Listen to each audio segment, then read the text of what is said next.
Should Olympians be paid to participate in the Olympic Games?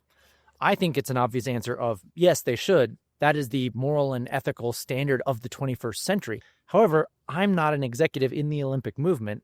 My opinion doesn't really count. And every IOC president from the creation of the modern Olympics in 1896 to Thomas Bach, who ended his position in 2025, has been against paying Olympians directly for participating in the Games.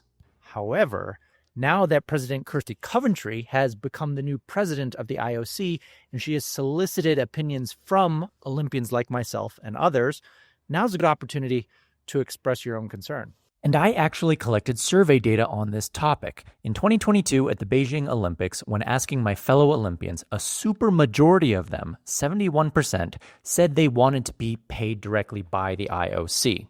And at the 2022 World Athletics Championships in Oregon, an even larger percentage of the competing athletes, 80%, said they wanted to be paid directly by the IOC.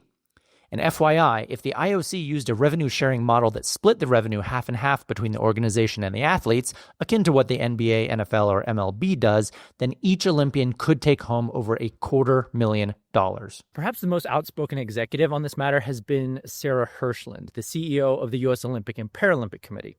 Sarah and I go way back to when she took the job as CEO, as I was nominated as one of the athletes to introduce her to the Olympic movement in the United States of America. I was catching up with Sarah recently over breakfast, and she was proud to announce that every U.S. Olympic athlete will be given $100,000 by the U.S. Olympic Committee for participating in the Olympic Games, which is phenomenal. Most importantly, though, Sarah believes at her core that Olympians should be paid. She believes in that moral imperative. She believes in the ethical argument that athletes should be paid for the work that they do.